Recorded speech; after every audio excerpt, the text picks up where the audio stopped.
dans dans les détails de l'histoire pour comprendre qu'est-ce qui s'est réellement passé. Dites-nous, qu'est-ce qui s'est réellement passé? D'accord. Sébastien Coré est un ami de longue date à moi. Nous avons fait l'université ensemble. Hmm. Et quand vous parlez de Corée, vous parlez avec un sourire. Oui, oui, parce que c'est quelqu'un de très bien. C'est quelqu'un de généreux, de gentil. Il ne mérite pas ce qui lui est arrivé. Donc, c'est un ami à moi. Nous avons fait l'université ensemble. Après les diplômes, il a eu une bourse pour la France. Alors, après sa formation, il est revenu et a intégré une structure minière dans laquelle il était directeur. Donc, moi encore étant au chômage, je passais souvent le voir pour qu'il m'aide à gérer mes factures. Donc, je lui ai dit de m'aider à pêcher plutôt que de me donner toujours du poisson. Comme ça, demain, je pourrais pêcher sans qu'il n'ait besoin de m'aider. En d'autres termes, En il vous d'autres aide. termes, qu'il m'aide à avoir un boulot pour que je sois dépendant, ne plus que je dépende de lui. Et c'est ainsi qu'il m'a fait la promesse.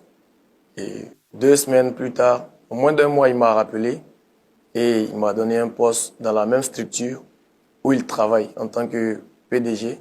Et moi, j'ai intégré la structure comme commercial stagiaire, ensuite commercial confirmé. Quelques années plus tard, j'ai occupé le poste de directeur, marketing. Donc, petit à petit, j'ai appris auprès de lui, vu que j'étais aussi diplômé comme lui, donc ça n'a pas été tellement difficile pour moi de me gérer. Donc, après, étant un visionnaire, il a demandé à ce que la structure l'emmène au Canada pour une formation de 2 ans, d'où au retour, il serait PDG de l'entreprise.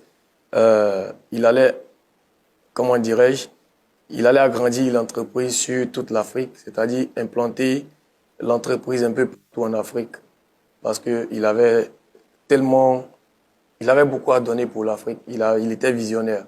Donc l'entreprise a accepté cela et il est parti. Mais avant de partir, étant son homme de confiance, il a demandé à ce qu'on me prenne comme directeur par intérim en attendant qu'il ne revienne.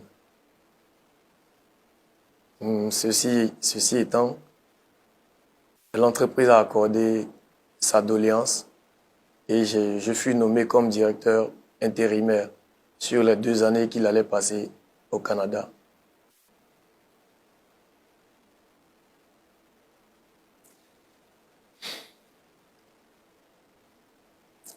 C'est, c'est triste parce que j'ai été, j'ai, j'ai, j'ai été cupide. C'est, j'ai été méchant parce que celui qui me confie sa place, dès son départ, moi vraiment, je fus animé par la peur de revenir en arrière. Et donc, j'ai tout de suite pas eu envie de revenir en arrière en lui donnant son poste à son retour. Et donc, j'ai commencé à manigancer dans son dos. Alors, quand vous dites que, il vous a cédé sa place, qu'est-ce qui vous faisait peur de revenir en fait? Puisque là, je pense que vous n'étiez pas un chômeur, vous travaillez Oui, oui. et il vous a cédé sa place. Qu'est-ce qui vous faisait peur en fait? Oui, c'est pourquoi je parle de cupidité, parce que je voulais avoir encore plus. J'étais un simple, un simple stagiaire confirmé. Après directeur marketing, j'avais pas un bon salaire. Et dès que j'ai pris son poste, j'étais pratiquement à 15 millions de nos francs. Donc, j'étais vraiment aisé.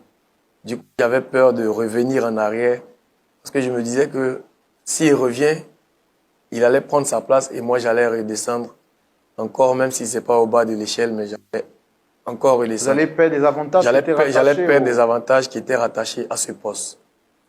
Donc, c'est tout ceci qui m'a poussé à, à comploter contre lui, chose qu'il ne mérite pas. Qu'est-ce que vous avez fait exactement? J'ai comploté avec avec la complicité de la comptable, nous avons monté un faux dossier de détournement de fonds de près de 100 millions juste pour acter son licenciement.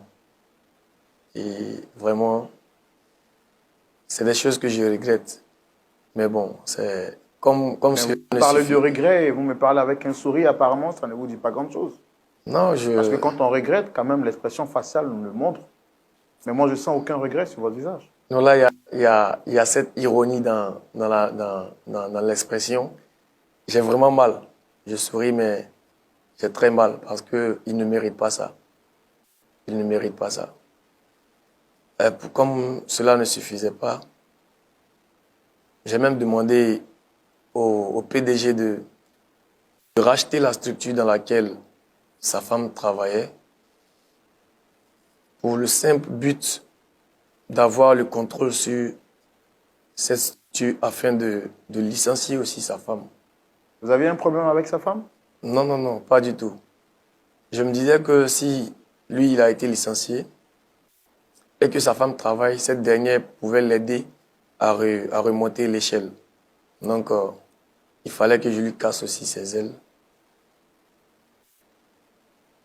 Il Alors, donc, fallait... votre ami, il part au Canada pour une formation de 2 ans.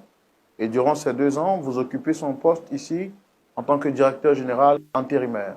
Oui. Et est-ce qu'il reste au Canada tout le temps ou qu'est-ce qui se passe? Non, il devait revenir après 2 ans, mais bien avant de venir, on échangeait. Je parlais beaucoup avec lui. Euh, avant son retour, je parlais beaucoup avec lui.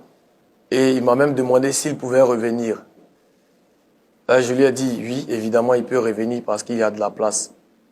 Pourtant, il m'avait confié qu'il avait eu des occasions de travail là-bas, 3 fois mieux que le salaire d'ici. Par loyauté, qu'il allait revenir travailler dans l'entreprise. Et donc, quand il est venu, ça trouvait que moi, j'avais déjà comploté contre lui. Et ce sont mes avocats qui l'ont accueilli pour lui remettre sa lettre de licenciement qu'il devait signer. Et c'est en lisant cette lettre avec la colère qu'il a piqué une crise d'AVC. Et cette crise l'a vraiment perturbé. Ça a été fatal pour lui. J'ai vraiment du mal à exprimer tout cela parce que je suis allé loin. Je suis allé jusqu'à licencier son fils pour ne pas que celui-ci aussi essaye d'aider la famille. Parce que j'étais vraiment jaloux. Je ne voulais plus qu'il revienne prendre ce poste. J'étais animé seulement par le gain, par le gain, par le gain. Alors que c'est monsieur qui m'a aidé à être là où je suis aujourd'hui. Donc vraiment, c'est avec beaucoup de regrets que je viens devant vous pour exprimer ce que j'ai fait. Après tout ce mal que vous avez fait à votre ami, c'est lui qui a fait de vous ce que vous êtes devenu aujourd'hui. Bien sûr. Qu'est-ce que vous attendiez exactement de lui sur ce plateau? Sur ce plateau, j'attends de lui, c'est vrai que ça ne sera pas facile, mais j'attends de lui qu'il me pardonne. Pourquoi c'est maintenant que vous acceptez de venir lui demander pardon après tout ce temps?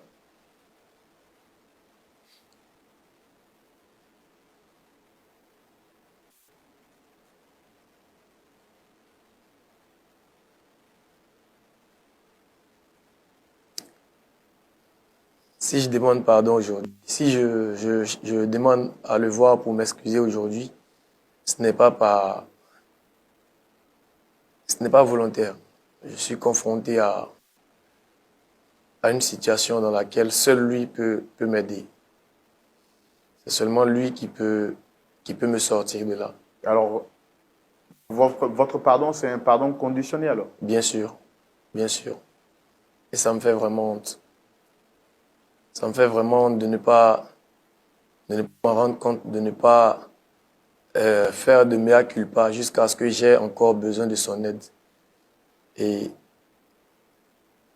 c'est pas bien de ma part. Donc là, aujourd'hui, votre intervention, c'est une intervention pour une pierre, deux coups, c'est ça? 2 coups, justement.